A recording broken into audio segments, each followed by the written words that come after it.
കർണാടക BJP-യിൽ മഞ്ഞുരുകുന്നു എന്ന വാർത്ത BJP ക്വാർട്ടറിൽ പരക്കുന്നുണ്ട്. സദാനന്ദ ഗൗഡയ്ക്ക് പിന്നാലെ മുൻ മുഖ്യമന്ത്രി ജഗദീഷ് ഷെട്ടാറും അയഞ്ഞു തുടങ്ങിയെന്നാണ് അറിയുന്നത്. കർണാടകത്തിലെ ബെൽഗാം സീറ്റിൽ ജഗദീഷ് ഷെട്ടാർ മത്സരിക്കും. ഇടഞ്ഞു നിൽക്കുന്ന KS ഈശ്വരപ്പ ശിവമോഗയിൽ സ്വതന്ത്ര സ്ഥാനാർത്ഥിയായിട്ട് മത്സരിക്കും.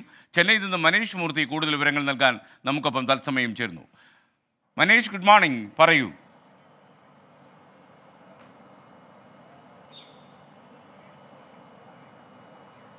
Good morning. കഴിഞ്ഞ കുറച്ച് ദിവസങ്ങളിലായി കർണാടക BJP-യിൽ ഉണ്ടായിരുന്ന തർക്കങ്ങൾ വലിയ തോതിൽ തന്നെ വാർത്തയായതാണ്, വലിയ വിവാദങ്ങളൊക്കെ ആയതാണ്. എന്തായാലും സദാനന്ദ ഗൗഡ, മുൻ മുഖ്യമന്ത്രി സദാനന്ദ ഗൗഡയായിരുന്നു ഏറ്റവും ഒടുവിൽ അദ്ദേഹം അനുനയത്തിലേക്ക് എത്തുകയും അതിനുശേഷം ഇപ്പോൾ എന്തായാലും മുൻ മുഖ്യമന്ത്രിയായിട്ടുള്ള ജഗദീഷ് ഷെട്ടാറും സമാനമായ ഒരു അനുനയ നീക്കത്തിലൂടെ അദ്ദേഹവും ബലഗാവിയിൽ സ്ഥാനാർത്ഥിയാകുമെന്നുള്ളതാണ്. നേരത്തെ ബലഗാവി അദ്ദേഹത്തിന് നൽകിയതാണ്, പക്ഷേ ചോദിച്ച സീറ്റ് നൽകിയില്ല എന്നുള്ളതായിരുന്നു അദ്ദേഹത്തിന് ഒരു പരാതിയായിട്ടുണ്ടായിരുന്നത്. എന്നാൽ നേതൃത്വം ഇടപെട്ട് കേന്ദ്ര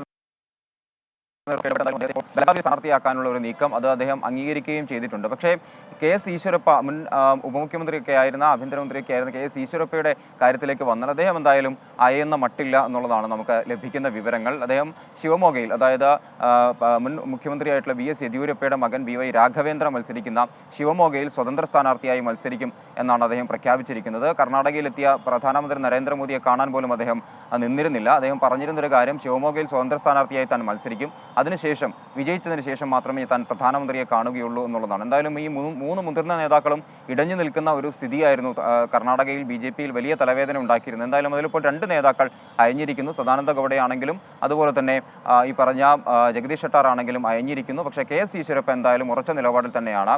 ശിവമോഗയിൽ സ്വതന്ത്ര സ്ഥാനാർത്ഥിയായി മത്സരിക്കുമെന്ന ഉറച്ച നിലപാടിൽ തന്നെയാണ് KS ഈശ്വരപ്പയുള്ളത്. Okay, thank you. നമുക്കൊപ്പം ചേർന്നത് മനീഷ് മൂർത്തിയാണ് ചെന്നൈയിൽ നിന്ന്.